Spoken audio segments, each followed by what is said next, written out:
Dear aspirants, TNPSC group 1 2025 கேட்கப்பட்ட இந்த கேள்வி காலவரிசைப்படி அடுக்குக. இதுக்கு வரணும் ஒரே ஒரு ஆன்சர் தெரிஞ்சாவே போதும். நமக்கு கான்செப்டுவலாக நம்ம புரிஞ்சிருந்தாவே போதும். இந்தியாவுக்கு காந்தி முதல் சத்தியாகிரக போராட்டம் சம்பரன் சத்தியாகிரக போராட்டம் அப்படிங்கிறது நமக்கு எல்லாத்துக்கும் நல்லா தெரியும். கிளாஸ்லேயே பார்த்துருக்கோம். 1917 சம்பரன் டிஸ்ட்ரிக்ட் ஆஃப் பீகாரில் விவசாயிகளுக்கு ஆதரவாக, அதாவது இண்டிகோ பயிர் செஞ்ச விவசாயிகளுக்கு ஆதரவாக தீன்கதியா முறை அதுக்கு எதிர்த்து போராட்டம் பண்ணியிருப்பாருன்னு பார்த்துருக்கோம். இதுதான் ஃபஸ்ட்டு. இந்த ஆப்ஷன் இருக்கு பாருங்க, 2 ஃபஸ்ட்டு வரணும். அது மாதிரி இருக்கிற ஒரே ஒரு ஆப்ஷன் தான் இருக்குது. இதுதான் ஆன்சர்.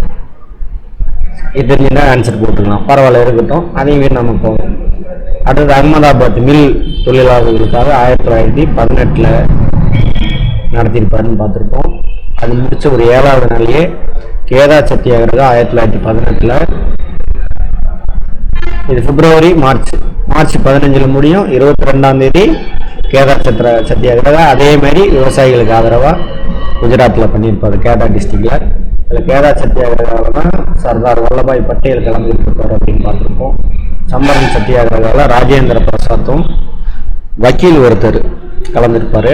மெயினாக ராஜேந்திர பிரசாத் நான் வச்சுக்கோங்க, கேள்வியை கேட்பாங்க. அவ்வளோதாங்க. அடுத்து ரவுலட் சத்தியாகிரகம் 1919 கேட்பாங்க.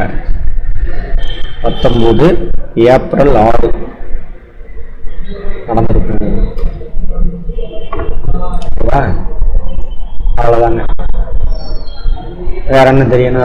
ரவுலட் சட்டத்துக்கு எதிராக. அவ்வளோதான். ஆன்சர் நம்ம முன்னாடியே போட்டோம்.